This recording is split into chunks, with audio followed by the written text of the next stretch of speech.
शिक्षा और संस्कृति की आवाज यानी पहचानी उत्तराखंड मुक्त विश्वविद्यालय आपके लिए लेकर आया है 91.2 एफएम पर बदलते शहर की धड़कन हेलो हल्द्वानी।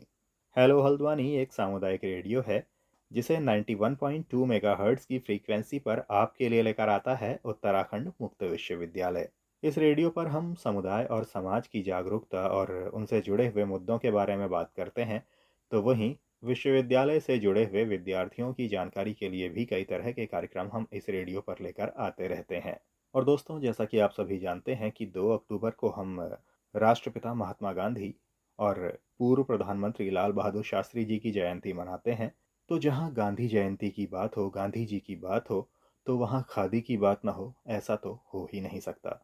क्योंकि बापू ने स्वदेशी आंदोलन के दौरान खादी को एक महत्वपूर्ण हथियार के बतौर इस्तेमाल किया और खादी को स्वदेशी आंदोलन के साथ ही स्वरोजगार से भी जोड़ा। और खादी के कपड़ों को लेकर अगर वर्तमान हालात देखे जाएं तो पहले से काफ़ी अलग आज के दौर में हमें देखने को मिलते हैं। जो परिस्थितियां अभी हैं, ये क्यों हैं और इनके पीछे क्या कुछ खास कारण है और किस तरह से हम इन परिस्थितियों को बदल सकते हैं या बेहतर कर सकते हैं, इस बारे में आपके लिए आज जानकारी लेकर आ रही हैं उत्तराखंड मुक्त विश्वविद्यालय के गृह विज्ञान विभाग से डॉक्टर पूजा भट्ट। तो दोस्तों, पेश है आपके लिए ये कार्यक्रम। नमस्कार। हेलो हल्द्वानी 91.2 एफएम सुनने वाले सभी श्रोताओं को मेरा नमस्कार। मैं हूं डॉक्टर पूजा भट्ट, विश्वविद्यालय के गृह विज्ञान विभाग से। दोस्तों, जैसा कि आज आप जानते हैं कि 2 अक्टूबर है। 2 अक्टूबर यानी गांधी जयंती। तो आज हम मनाने जा रहे हैं गांधी जयंती। तो दोस्तों, जब गांधी जी की बात हो और खादी की बात ना आए, ये संभव नहीं है। तो इसीलिए आज हम बात करेंगे खादी के विषय में, क्योंकि गांधी खादी दोनों एक दूसरे के पूरक हैं और खादी और गांधी आपस में तो पूरक है और इनका जो बहुत ही गहरा नाता है वो है आजादी से। चलिए बात करते हैं भारत में खादी क्षेत्र में क्या क्या चुनौतियां हैं। देखिए, जो खादी है वो बेसिकली खद्दर से आया है। खादी अर्थात हाथ से काते और बुने हुए कपड़े को कहते हैं। इसमें कच्चे माल के रूप में हम बेसिकली कपास को यूज करते हैं, लेकिन रेशम और ऊन का प्रयोग करके भी खादी बनाई जाती है। खादी लंबे समय से देश के स्वतंत्रता संग्राम और राजनीति से जुड़ा रहा है। ये महात्मा गांधी की छवि और उनके स्वदेशी आंदोलन का नेतृत्व करता है।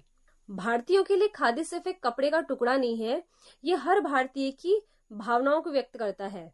महात्मा गांधी ने 1920 में खादी संस्कृति को एक राजनीतिक हथियार के रूप में पेश किया और देशवासियों को मशीन से बने विदेशी सामान के बहिष्कार के लिए ठोस अभिव्यक्ति देने के लिए एक उपकरण के रूप में पेश किया।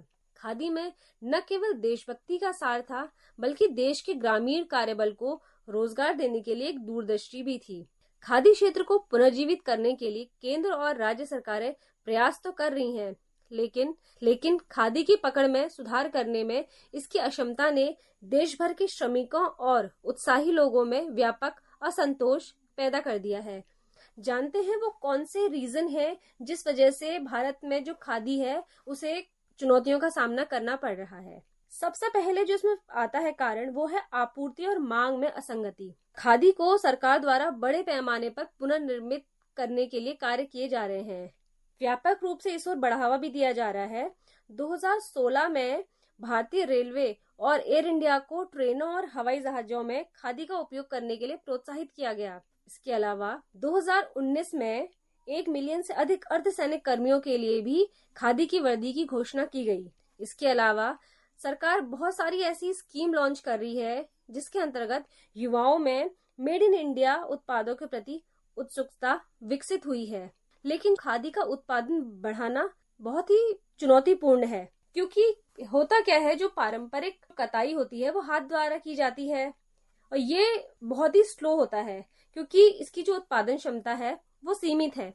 ये प्रोसेस धीमा है और जो स्पिनर्स होते हैं अर्थात धागा काटने वाले जो व्यक्ति है उसको भी अत्यधिक शारीरिक परिश्रम का कारण बनता है। हालांकि अभी कुछ सौर चरखे की भी शुरुआत हो गई है, लेकिन फिर भी आपूर्ति और मांग में असंगति बनी हुई है। तो एक तो ये रीजन है कि प्रोसेस बहुत स्लो है इसको बनाने का, क्योंकि पहले आपको हाथ से यान बनाना पड़ेगा, उसके बाद वीविंग भी हाथ से ही करनी है और दूसरा इसका जो कारण है, जहां पे भी ये लोग काम कर रहे हैं, जो हमारे स्पिनर्स और वीवर्स हैं, उनके लिए सुविधाएं बहुत अच्छी नहीं है। तो इस दशा में भी जो उनकी प्रोडक्टिविटी है वो बहुत कम हो रही है।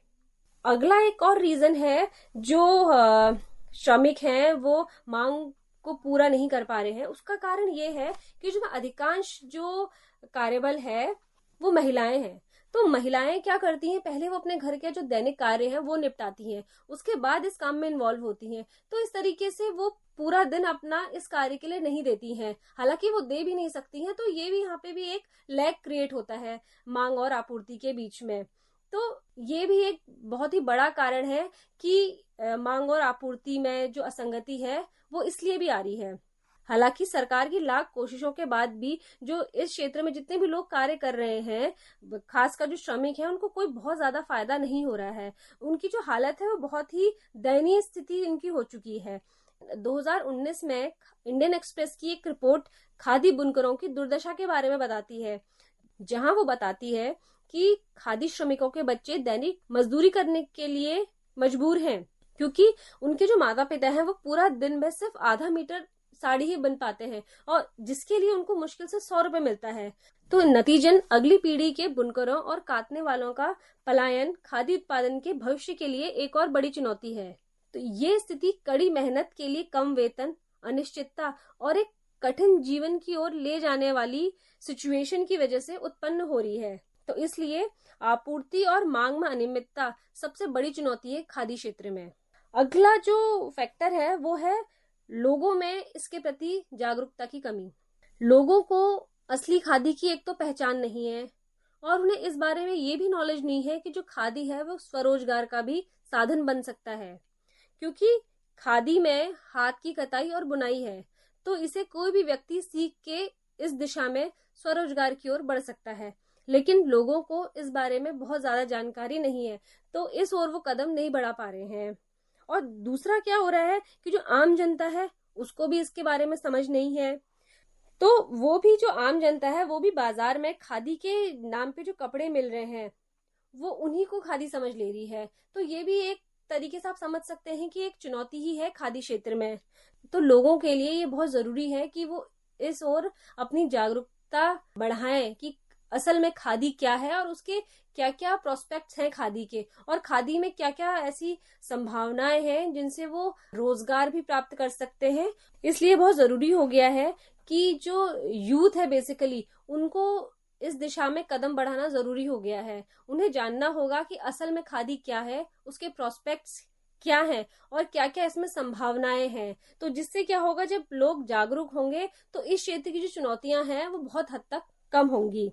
हालांकि लोगों में जागरूकता लाने के लिए और खादी सेक्टर को उत्कृष्ट बनाने के लिए हमारी सरकार काफी कार्य कर रही है, तो लेकिन फिर भी जरूरी है कि लोग अपना इसमें इंटरेस्ट जगाएं। अगला इसका जो कारण है वो है खादी पर जीएसटी का प्रभाव।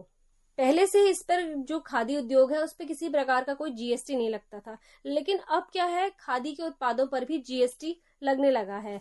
हालांकि खादी के धागे, गांधी टोपी और राष्ट्रीय ध्वज को जीएसटी के दायरे से बाहर रखा गया है, लेकिन फिर भी जिन प्रोडक्ट्स पे जीएसटी लगाई जा रही है उनकी जो कीमत काफी बढ़ जा रही है। तो ये क्या हो रहा है इससे कि जो टोटल कीमत जब आ रही है तो खादी की जो कीमत है वो बहुत बढ़ जा रही है। तो ये आम जनता के लिए खादी को अनअफोर्डेबल बना रहा है, जो कि जो खादी का मेन उद्देश्य है उसको फिर से बाधित कर रही है ये चीज भी। अगला है अनुसंधान और विकास कार्यों की धीमी गति। इस क्षेत्र में अनुसंधान और विकास कार्य बहुत ही धीमी गति से हो रहे हैं, या फिर आप कहिए कि शायद ना के बराबर हो रहे हैं। तो उससे भी जो खादी का प्रोडक्शन है बहुत ज्यादा अफेक्ट हो रहा है। कितने ही सरकारी संगठन और प्रशिक्षण केंद्र ऐसे हैं जो बंद होने की स्थिति में आ गए हैं। तो ऐसे में खादी का जो हम चाह रहे हैं कि पुनरुद्धार होगा और पुनरुत्थान होगा वो बहुत ही मुश्किल सा दिख रहा है। अगला है कपास किसानों की दुर्दशा। पहले से क्या होता था, जो बेसिक कॉटन है, सिंपल कॉटन है, उसके द्वारा खादी बनाया जाता था, लेकिन बाद में 2002 में बीटी कॉटन एग्जिस्टेंस में आया। तो बीटी कॉटन है वो किसानों के लिए मुश्किल पैदा कर रहा है, क्योंकि इसका बीज भी महंगा होता है और इसकी खेती भी थोड़ी महंगी होती है। तो इसलिए जब किसान की ही दशा अच्छी नहीं है तो किस प्रकार से कपास का उत्पादन होगा। तो इसलिए बीटी कॉटन ने कॉटन की जगह ले ली है। तो जो कपास का उत्पादन है वो कम हो रहा है, क्योंकि जो कपास का निर्माण है वो सही से नहीं हो पा रहा है, तो इसलिए भी खादी के जो प्रोडक्शन है उसमें कमी आ रही है। तो इसलिए ये इम्पोर्टेंट है कि सबसे पहले हमें देसी कपास को पुनर्जीवित करना होगा। तो जब देसी कपास पुनर्जीवित होगा तो ऑब्वियसली जो खादी है वो भी पुनर्जीवित होगा। तो इसलिए आप समझ सकते हैं कि ये सब इम्पोर्टेंट कारण हैं जिसकी वजह से जो खादी है वो अपनी जगह नहीं ले पा रहा है जो उसकी एक्चुअल में होनी चाहिए है। तो अंत में बस ये कहना चाहूंगी, खादी जो कभी आजादी की लड़ाई का प्रतीक था, उसका पुनरुत्थान सरकार, व्यवसायियों और आम जनता के सहयोग द्वारा ही संभव है। देश में खादी की स्थिति को सुधारने के लिए नवीन समाधानों एवं उपक्रमों का साथ में आना अति आवश्यक है। हम आशा करते हैं सरकार एवं राष्ट्रीय संस्थानों के अपार समर्थन के साथ खादी फैब्रिक उद्यमता के नए रास्ते तय करेगा। खादी परंपरा व फैशन से कई ज्यादा अधिक है। यह स्वतंत्रता संग्राम को याद करने के विषय में है। इसी के साथ मैं अपनी बात समाप्त करती हूँ। धन्यवाद।